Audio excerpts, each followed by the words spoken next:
Hello guys, and welcome to a new Steel Division 2 video today by me, Vulcan. In this video I have for you Gonzo versus Heljumper in round 2 of the first Steel Division 2 Championship. Today we are going to be seeing them play on Krupa, and on the Soviet side Gonzo is using the 9th Guards Cavalry with the Maverick deployment type, and on the Axis side we have Heljumper with the Panzer Lehr using the Vanguard deployment type. So Gonzo's finally here, everybody. Those of you in the Steel Division community will know him well. He's an exceptional player, so I look forward to casting this game. But it's interesting to see he's the first player I believe we've seen with the Maverick deployment type. I've seen him in my own sort of casual games use the Maverick deployment type quite a lot, and it's definitely a deployment type that I think he feels suits him, just because he has been practicing with it so often. And honestly, it's actually really good in this scenario because Heljumper is using a Vanguard deployment type, and I would say that the Maverick deployment type can really do a lot of damage to the Vanguard deployment type because it cuts down the window at which the Vanguard has an advantage. So usually in, say, a Vanguard versus balanced matchup, the Vanguard can extend its lead through Phase B because it already had a jump up at the start of Phase B due to the points it acquired in Phase A. But with the Maverick deployment type, that's not so much of an advantage because Maverick gets 120 points in Phase A per minute, and that means that there's only a 300 point advantage for Vanguard to use in that phase to find an advantage and win the game. Whereas in Phase B, it jumps to a 60 point advantage for the Maverick. So if the Vanguard player has not found a lead in the early game, they get punished extra hard in Phase B, whilst usually they'd have a bit of time to maybe finish the game. So the Maverick deployment type can really take advantage of the Vanguard deployment type if Heljumper does not get a decisive lead in the early game. Now, one thing I do want to talk about is the 9th Guards Cavalry. They are an interesting division. In 3v3 4v4 they are perceived to be quite weak because they don't really have any standout units. They use Kazaki infantry and they have generally just Shermans. And the only good unit that they can really represent is their AA, which is like a ZIS-12 AA gun, which is really, really strong at shooting down aircraft. So we might see some of those come in from Gonzo. Meanwhile, on the other side, with like the Panzer Lehr, they've got Panthers, all this awesome armor that they can make use of. But let's have a quick look at some of these units. I'm interested to see what Gonzo's bringing here. We've got a couple of Osnaz Saperi. So these are smaller squads with satchels. Then we see the Saperi with PPSH, which are smaller squads with the Panzerfaust.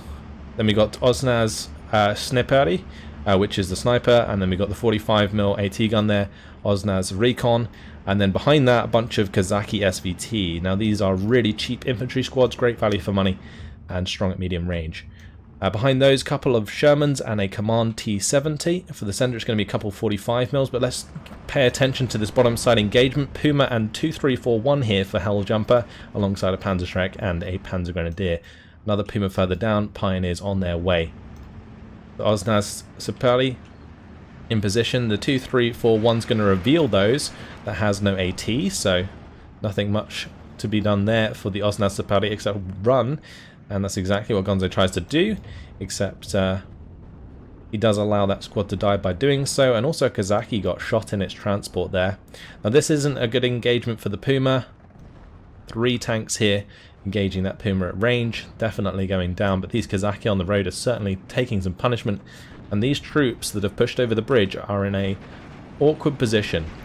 Another Puma in the centre going down, supporting the Panther D. That Panther D is in a little bit of trouble. You can probably bounce a lot of the shots from the 45mm, but as soon as some crits start coming onto that Panther D, it's going to be in a pretty tough situation.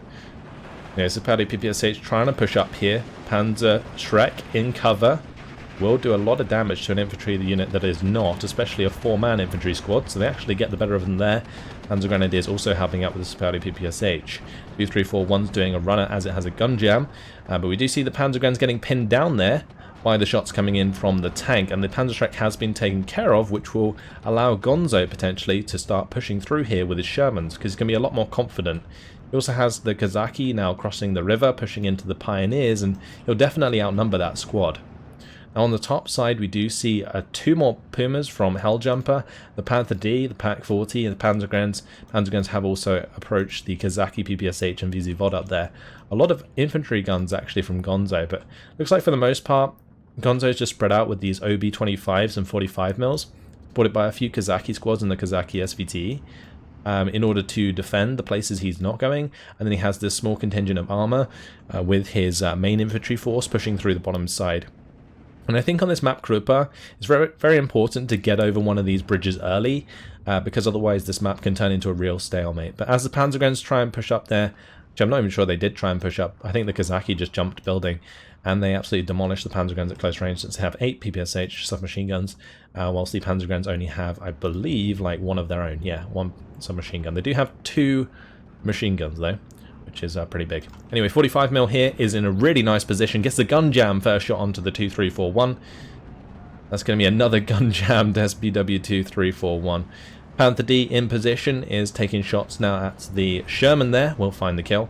Gonzo's going to want to keep the others in cover until he can potentially find something to side shot the Panther.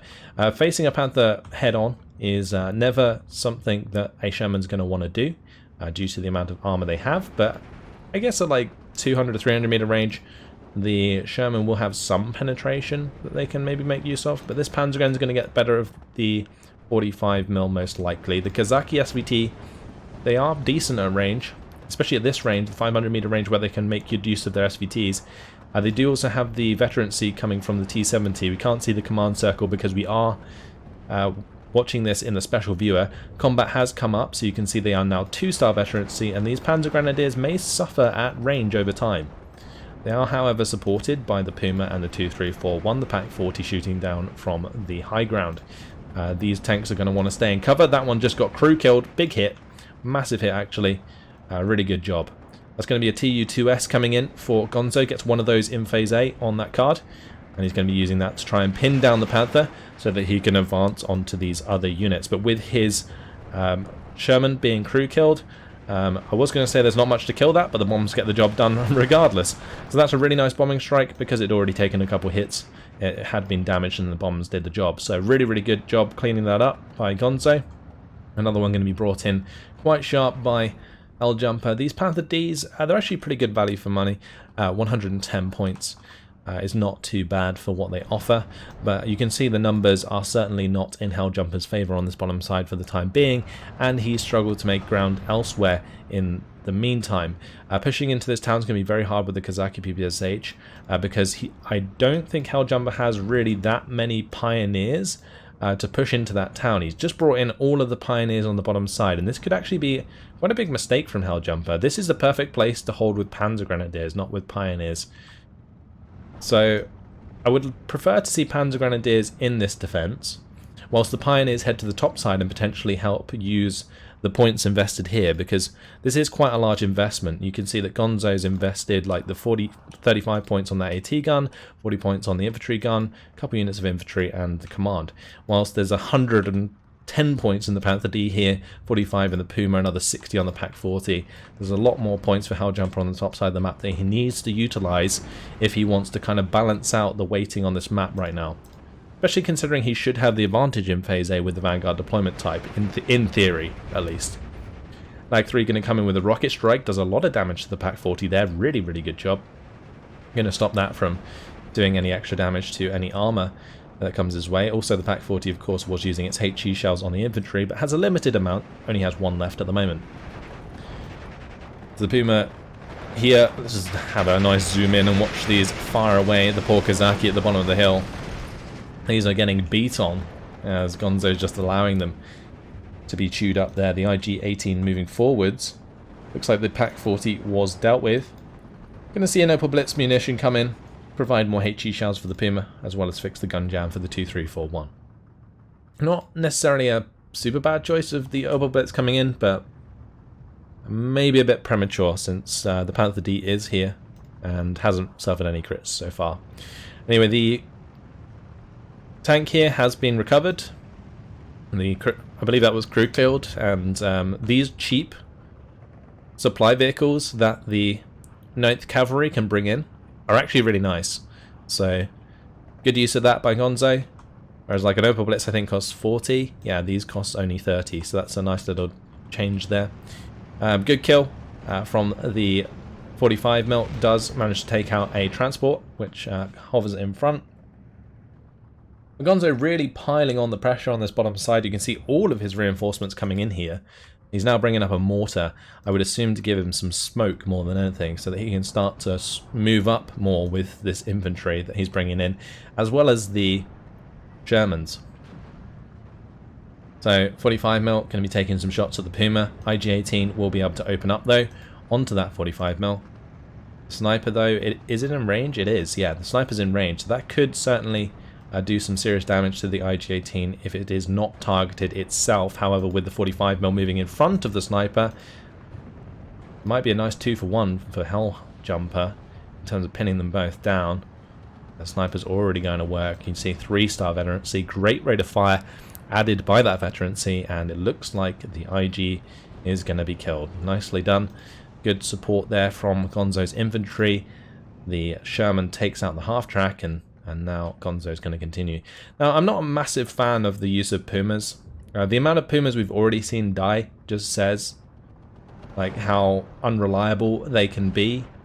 I've never really found a situation in which a Puma is good, especially when you have Panthers available. I'd much rather have 1 Panther D than 3 Pumas, for sure. Just because the efficiency you can get out of a Puma.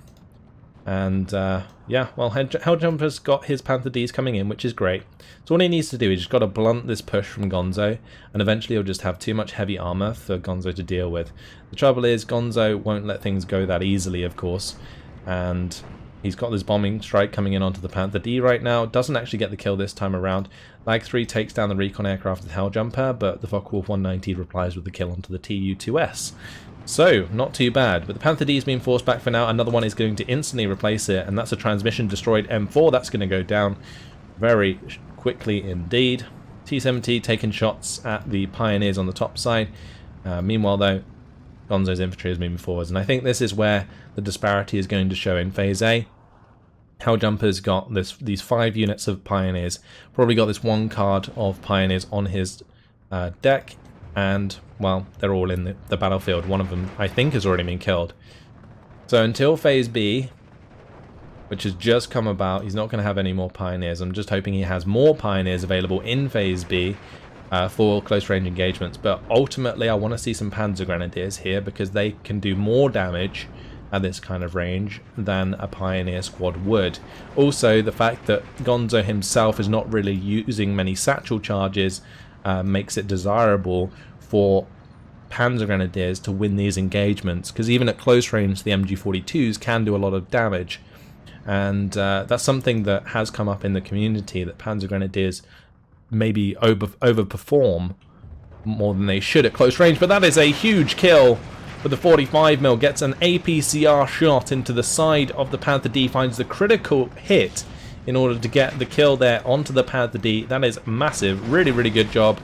I think that was the one that was bombed previously, so the APCR was enough to do the job. That is going to be an exploding Opel Blitz. Did that kill a unit next to it as well? Don't tell me that killed the Puma by blowing up. That's amusing if it did. Panther D on its own is isolated. Oh, the double Ziz-12's coming in onto the bottom side. Now this is the AA vehicle I mentioned that's special to the 9th Guards Cavalry. They are the only division that has access to them so far in the game. So really, really strong. 25mm cannon rounds, which just shred any light aircraft out of the sky, and, well, bombers soon after. But that Panther D going to be smoked off. Now it's all on its lonesome with the other going down, and the armor was starting to build up on this bottom side, but unfortunately Gonzo's just been getting the better of it. There's still a lot of points that haven't really moved on the top side for Heljumper. Gonzo's not really had to react at all up here or across the river. No probing infantry attacks from Heljumper. Ultimately, any movement from these Panzer Grenadiers would be pretty futile due to the way that Gonzo's set up. But it's certainly something you have to consider if you are being pressured on one side of the map. Maybe try and push on the other side of the map, because when there are so many points so blatantly invested on this bottom side, that's how you know that it's definitely weaker for your opponent on the other side of the map.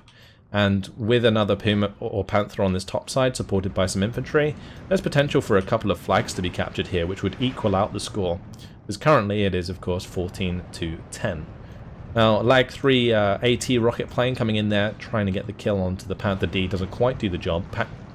That's going to be the 45mm going down in the center there, the Tiger getting the better of that. But with the OB and 45mm firing, they're trying to get enough crits to take this out.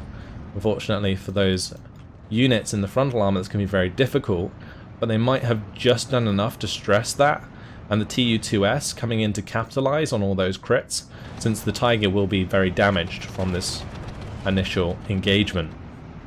So Gonzo's really hoping that those bombs actually kill this Tiger. Not going to happen this time around. Now these... Oh, look at these Shermans go. Gonzo identified there's just a couple of Pioneers here. He probably saw these half-tracks and saw them unload previously some Pioneers into the trees, and has used that information to just jump on top of the Pioneers, pushing the lead to 15-9 right now. 259s have come in, with them firing alongside the Panther D. Heljumper's going to be able to pin these Shermans very quickly. But that is going to be a Pioneer surrendering a Sherman, since it did come under fire from the Panther, plus the stress from the HE grenade allowed the Pioneer to do the job. Or that's going to be a Pioneer squad dying here before they unloaded. Also, we've seen the Puma dying there. Previously, IG-18 has come in to contest against the OB and the 45mm AT gun. But the OB's got the jump onto the IG-18 here, technically. Although saying that, the IG is just out of line of sight. So never mind. Both of the 259s are dead on the bottom side. Pioneers coming under fire from 3-star Shermans is not very nice. These have both their HE and 50 cal firing with great effectiveness with the 3-star veterancy. Really nice kill from the Lag 3, actually comes in and one-shots the IG-18.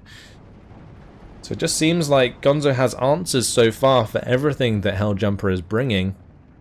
And to see a division that is naturally quite weak against heavy armor break it down is very, very nice to watch. But Heljumper is making a bit of ground back here. It's got a single Pioneer putting influence over this flag alongside the half-track.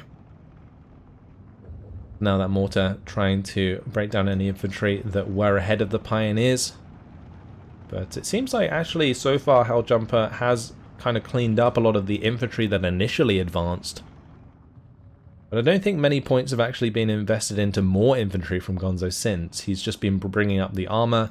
He's got a Valentine on the way. These Valentines can be very, very nasty against Panthers at close range, especially Panther Ds with the 120 mils of front armor compared to the 125s of the Tigers. Tigers last a little better. But if you guys watch my campaigns, you'll know that I'm mighty scared of the AI spamming these things. They can be very, very deadly at close range.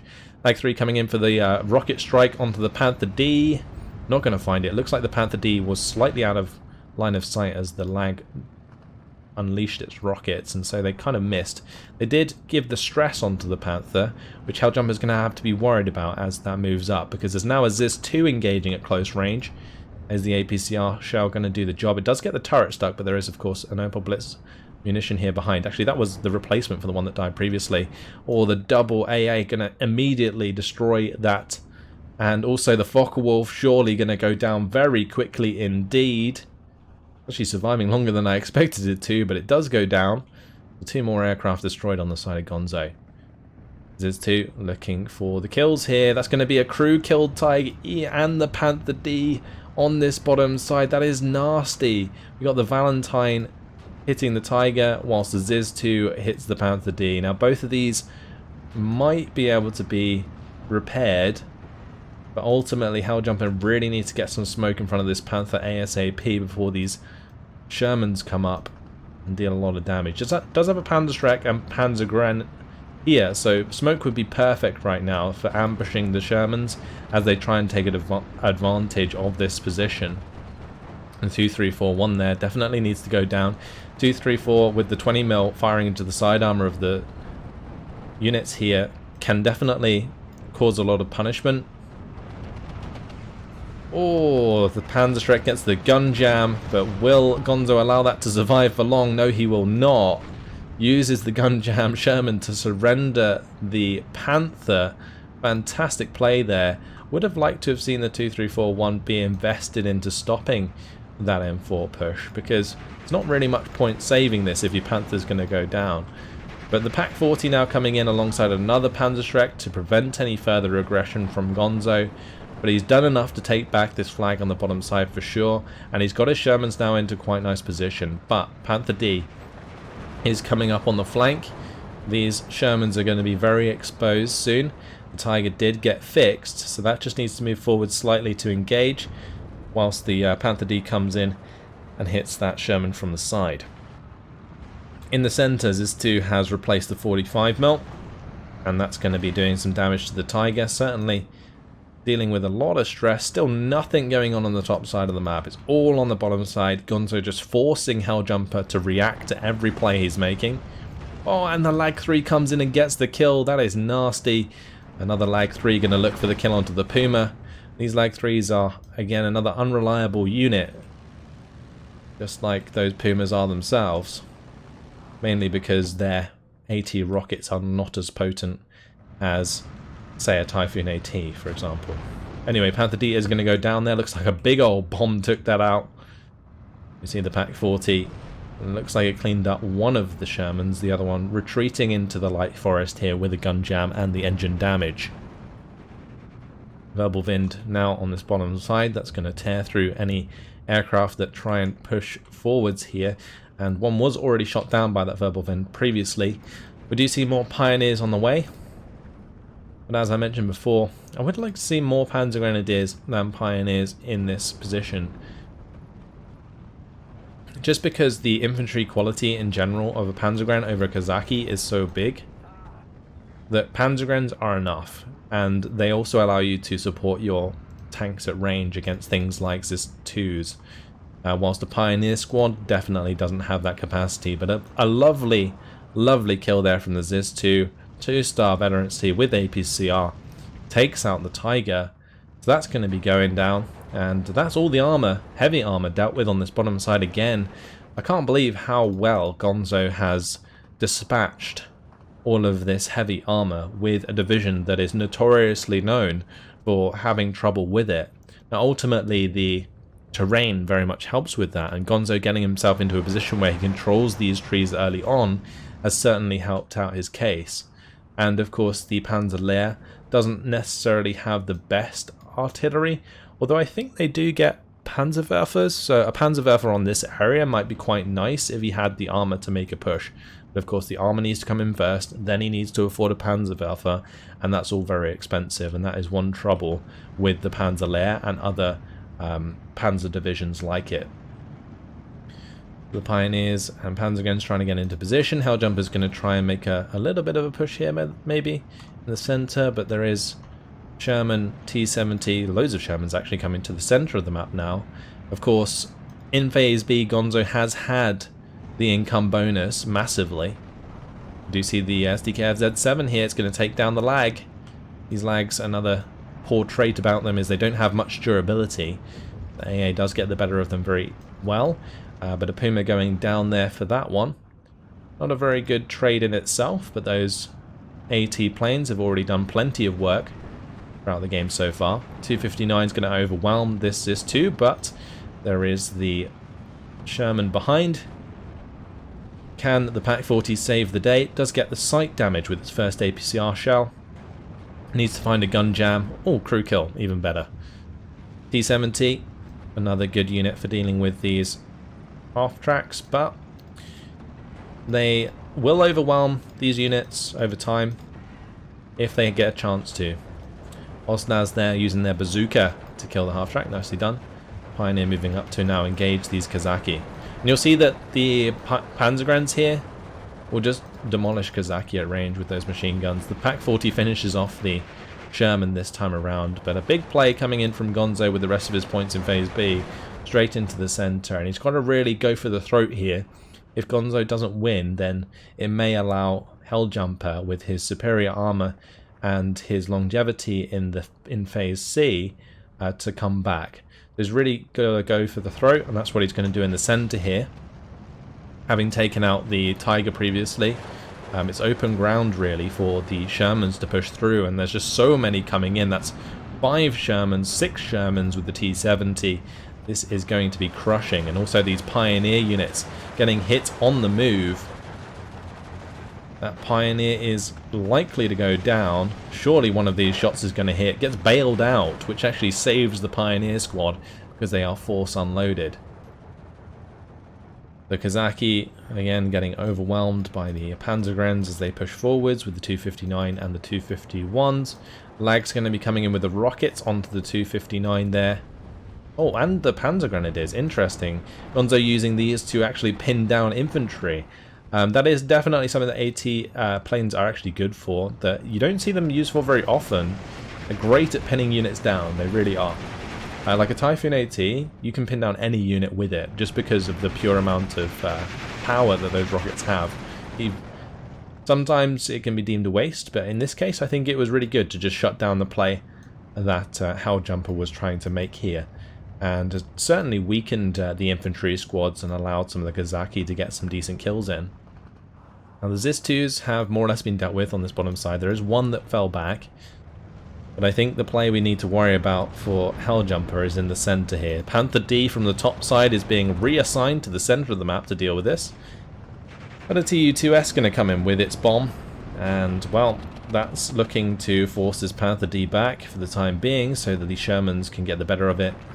That Panther D kind of just shrugs that off. As these Shermans continue to just zoom forwards, you can see that this Sherman is tasked with killing the 259 at close range. Should be able to get the job done as long as it doesn't get cripped too much.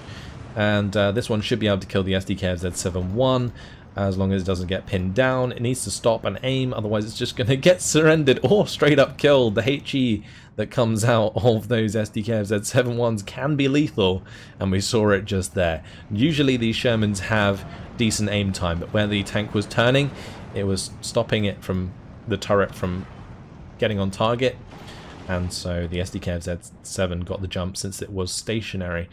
Either way, we do see the Kazaki here using their PTRD at close range to take care of that 259. These squads of infantry that are left here are going to be taken care of nice and easy. Kazaki PPSH take care of that infantry in the town there, in that little building. See another unit getting absolutely demolished, and well, the Panther D here has now been forced back. The Sherman, I guess this one's trying to get into a position to side shot the Panther as it falls back, and this Sherman's just going to fast move towards it in the meantime. But of course there is 2 Panther Ds coming down from the high ground. That's going to be a crew kill though. That is a nasty crit into the side armor of the Panther D. This Panther D was facing this Sherman, and this one managed to get that side shot. It's crew killed and bailed out now. But that's going to be it. That's the job done for Gonzo. He used the rest of his points from Phase B to absolutely demolish the center of that map, and just a great job sort of breaking down that armor. Like, honestly, that was like a real good sight to see from Gonzo, and I think it teaches players a lot about how they can use different units. The use of the Tu-2Ss to clean up the like critted tanks, which had already taken damage, is really smart. The ones with like the 250 kilogram bombs are actually really good for killing tanks because they have multiple explosions and the splash damage kind of adds up and gets the kill, whereas the ones with the 1000 kilogram bombs are a lot less reliable. But Gonzo making good use of both of them to find kills onto tanks, and we'll have a look at that now. So we can see that in the early game, the Shermans, they did okay, but loads of Puma kills. Like 3 Pumas went down very early. I'm really not a fan of these Pumas. The 234-1s, fantastic. The 259s, fantastic. But Pumas, they're really not as good in Steel Division 2 as they used to be in Steel Division normally 44, just because of the the way the armor penetration is calculated, I feel like it's honestly weighted to the point where armor is much better than penetration, whereas in Steel Division normally 44, because there was quite a lot of one-shots, penetration was a lot more important. Like there was a lot more lethality when it came to engaging armor. Then we see further down that Tu-2S get the Panzer D kill, very important kill there. We see the 45 mils really doing well, getting a lot of value. These are 35-point units. Killing SPW 2341 pays itself off. It gets an extra half track as well. These ones getting the infantry kills in the center, really, really good. Making sure that Gonzo had all of those support weapons across the front was really smart. A little bit of, I would say, a misplay from Heljumper, investing so many points into the top side and never really playing with them until there was that push in the center when he brought the Panther D down. I feel like there's a little bit of a missed opportunity there, but of course he was under a lot of pressure on the bottom side of the map from Gonzo, so was being forced to react to that. So we have to consider that. 45mm getting 2 Panther D kills there is very nasty to see, but that's going to be APCR shot, side shots, really. Pack 40 going down to that mortar. Mortar paid itself off. This is 12s. Really, really smart for just making sure that no aircraft were going to harass his forces on the bottom side for Gonzo, and allowed his lags to come in and sort of escape without being harassed too hard by enemy fighters. Now, it's actually quite uncommon for Panzer Lehr to invest a lot into their aircraft because they don't have that much to choose from. I think they get access to the Focke-Wulf 190s with the rockets, the 210mm rockets that can kind of kill support weapons, so that might have been why I brought them in, just to make sure that his IS-2s and stuff were a little bit more safe. But either way, Lag 3 there, getting 2 kills. That's going to be the AT variant, getting the Panther D and Tiger E. Really, really good job. And then we see the Panther D there dying to another Tu-2S. That was the one with the bigger bombs. These Shermans did really well, but mainly due to the fact that the units they were going up against were very much pinned down, although this one I think was in the center, went through and killed the 259 and eventually the SDK Z71 and the Panther D Führer. So really, really good. On the side of Heljumper, there were some good plays coming out from these Panthers, but they weren't really paying themselves off, unfortunately. This maybe just about did, but killing one Sherman with the Panther D is not good value, whereas you can see something like an SPW 231 here found amazing value. And that's why these 20mm autocannon vehicles are very, very awesome. The Verbelwind did kill one of the lags there in the end, and again 259, loads of kills. These are what you want to be using, not necessarily the Pumas in my opinion. And yeah, I don't know, maybe it was just a lack of like sort of reaction from Heljumper. Generally, when I see such a concerted effort in one side of the map, it is very important that you do put some pressure on the other side of the map, if not to actually make ground, but actually just kind of distract the enemy player. Because if you can take Gonzo's attention away from everything he needs to do on that bottom side to break down your defense, especially against your heavy armor, like that's going to give you a little bit more time to kind of play up to what Gonzo's doing. And I think that's what Gonzo does so well, and that's why he is very successful. He puts a lot of pressure on players very quickly and forces them to make mistakes. So yeah, anyway, really nice job by Gonzo in this game. Takes the victory, moves on to the next round. Commiserations to Heljumper. Nice try, but unfortunately not this time around. So that's it. Hopefully you guys enjoyed seeing Gonzo. It's fantastic to watch his gameplay and really sort of talk about all of the niches in Steel Division 2, like using the bombers to kill the tanks and all that kind of stuff that you wouldn't really think about necessarily when you're playing the game yourself. But yeah, that's it. Hopefully you guys enjoyed it. Thanks for watching, and I'll see you in the next one. Goodbye.